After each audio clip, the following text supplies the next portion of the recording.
Welcome back to Dead Good Book Reviews and to another book review, ? To summarise a lot of thoughts, I wanted to do a book review of The Memory of Souls, but it feels too weird to talk about this book in isolation having not talked about the other two books except in vlogs. So instead of my normal review format, I'm today bringing you why you should read A Chorus of Dragons. And I'll include the issues I had with the series as well, because balance. Disclaimers segment, as always. I'm 99.9% sure I was sent all of these books at various different points in time for free for review. I think Ruin of Kings I originally read from the library, but then I got sent a paperback to review for the paperback release. Nobody's paying me to talk about these, and to be honest, it's been so long since I've been sent some of them that I can't 1000% tell you, but suffice to say, these are all my own opinions. Nobody is influencing this opinion whatsoever. Spoilers. How do you approach spoilers when you've just read the third book in a series and you want to talk about it? I'm not planning on talking about anything big, but I think you will be able to probably infer. I'm just thinking, like, worst case scenario, you don't want to be spoiled at all, you're watching this video. I think you will be able to infer, for example, if I talk about a character in book 1 and they also appear in book 3, you can reasonably guess that they survive books 1 and 2. This bit is for you if you don't want spoilers of any kind. If you want to go in completely blind and you just want the thumbs up from me that this is worth reading, there it is. You can go read it now. Let's go. What is A Chorus of Dragons? So this is a series from American author Jenn Lyons. We'll come on to her in a moment. At the moment, Goodreads suggests there are only 4 books in the series, but a quick Google about rights and things suggests there's going to be 5. But at the moment, there are only 3 out. We have the first book, The Ruin of Kings. The second book, The Name of All Things. And the third book, The Memory of Souls. This is a big, chunky fantasy series. I mean, you've seen them. That's no surprise. That features all sorts of things, from complex narrative structure, intricate plots, fun characters, and most importantly, there's dragons. Who's Jenn Lyons? Well, Jenn Lyons is an American author. She's currently based in Atlanta, Georgia, and her website says she has interests in semiotics, mythology, occult mysticism, and science, and her background is in graphic design and illustration. There isn't space to fit this bit in anywhere else. I think this makes the most sense, but I just want to give a quick shout out to Jenn Lyons for the pages on her website there, the AO3 Guides for her books, in which she includes really detailed content warnings, as well as just some hints and flavours of what you might enjoy in the book. I think they are well worth checking out, and I will link them below. In this era of discussing when publishers promise to put in content warnings and don't, and who is responsible for providing content warnings, it was nice to find that on a website. On to the things that I liked and wanted to bring up about this book. These books. Narrative structure. Probably the most interesting thing about these books is the way that the narrative is structured, and I'm going to try and do this as clearly as possible because I tried to explain it to my mum and it was really difficult. I'm actually going to read from my notes because I think that's the only way this is going to be clear. Each book in this series is canonically a book that has been compiled by a person who is a character in the books, which contains the story of 2 or more individuals who are telling their story and the story of others. I've done a diagram that might help explain this. I don't know if you'll be able to read it on screen, but I have done a diagram. It does take a little while to get into, especially if you're not used to reading footnotes. I found that really slowed me down in the beginning, particularly in Ruin of Kings, because the footnotes are a little bit more academic, I think. But once you're in the swing of it, it really adds to the story. What I appreciated, having read all 3, is how at the end of all 3, I really feel like it's such an intentional part of the narrative structure, and that is its own plot, that footnotey thing. It's not just a, how can I make this book different so I can sell it to more people, give it a quirky twist. It's part of the plot. You get to see characters finding out things after the fact and putting puzzle pieces together, and there's a lot of dramatic irony in all sorts of different ways. Is it too complicated? I'll come on to that later. These books are queer, LGBT+, however you want to word it.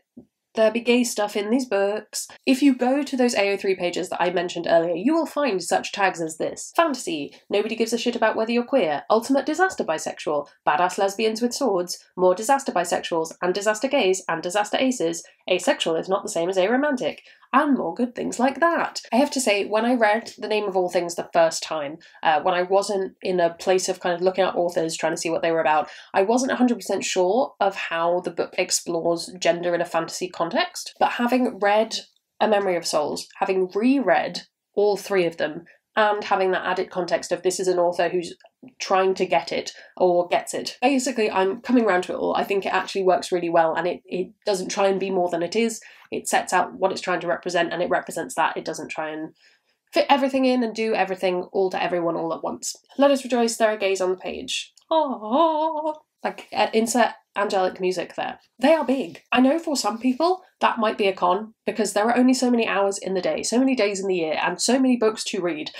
You can only read a finite number of books in your lifetime, and I find that deeply troubling as a person who is a bit of a completionist.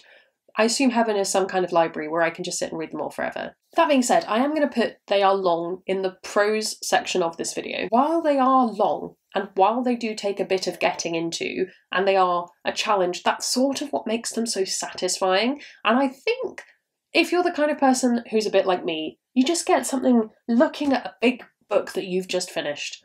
It feels good. But on top of that, there's so much going on in these books. There's so much character development. There's so much plot. There's so much world building. There's so much setting and interest and complex things that you have to get your head around. And if that is something you enjoy, then I think that's a huge pro for this series. These are big, sprawling stories that just hook you further in. And on top of that, as I've said in previous videos, I haven't read a lot of really big, chunky fantasy. I mean, you get the sense of the length of most of the books I've read from these shelves. And at a time where I'm kind of trying to ease myself into reading more of that and reading more backlist stuff, it's really nice, this isn't backlist, but it's really nice to have this big chunky fantasy, dragons, epic stuff that's written by a woman and is queer and is good. And, you know, there's other stuff out there. I'm not suggesting that all backlist stuff is terrible, but when you ask for big chunky fantasy and all the recommendations you get are Brandon Sanderson, no harm against Brandon Sanderson, I have him on my shelf. But it's nice to be able to add another woman into the mix and another book that has LGBTQ rep. It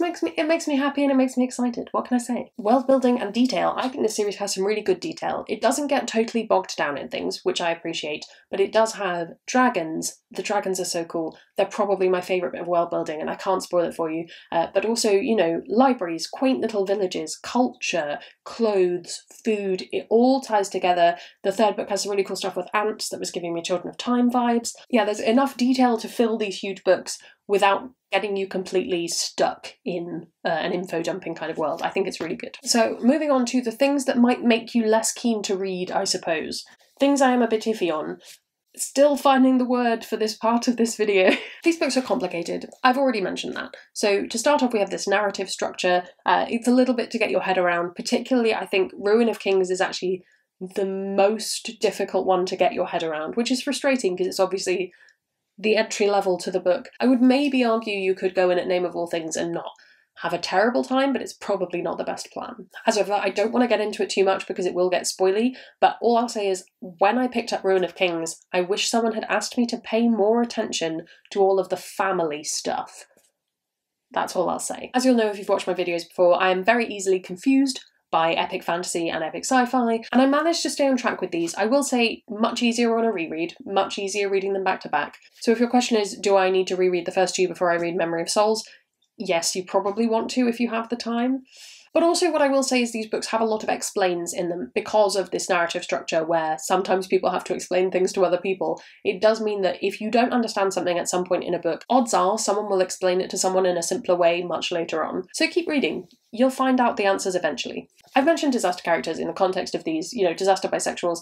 They are in this book, and especially in book 1 and some of book 2, there are just some characters making not necessarily the best decisions for themselves and others. I personally don't mind that. I find that quite fun, but basically I just think of my granny who can't cope with anyone being silly. So if you are like my granny and you can't cope with that, maybe don't read these, or maybe go in knowing that they don't stay that disastrous for that long. I like to include some comparisons in my video to help you kind of build your TBR, basically, see what else you might like to read based on this, mainly because I know that some people come to these videos having already read the book, so where do you go next? If you liked the footnote structure of this book, maybe try the Nevernight Chronicles by J. Kristoff. They also feature that kind of omniscient narrator giving footnotes throughout the series. If you like complex world building and books where the next book in the series follows a different character, The Gutter Pair by Gareth Hanrahan, this is so good. I will talk about this in more detail at some point in probably next year. Really, really intricate world building and interesting stuff, and the same kind of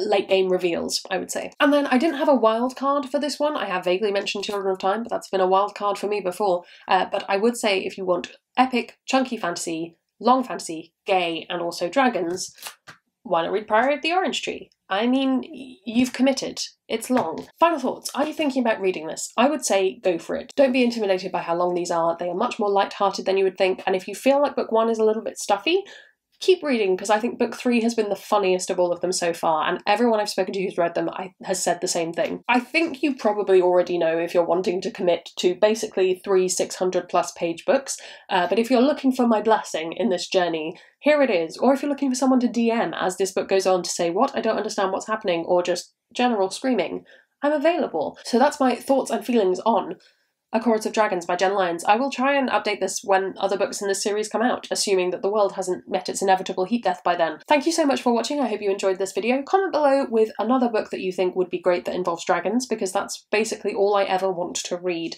You can also, while you're down there, you can follow me on all of my social media. That's all linked below. You can subscribe. It makes me feel loved and appreciated. That's all from me, and I will see you in the next one.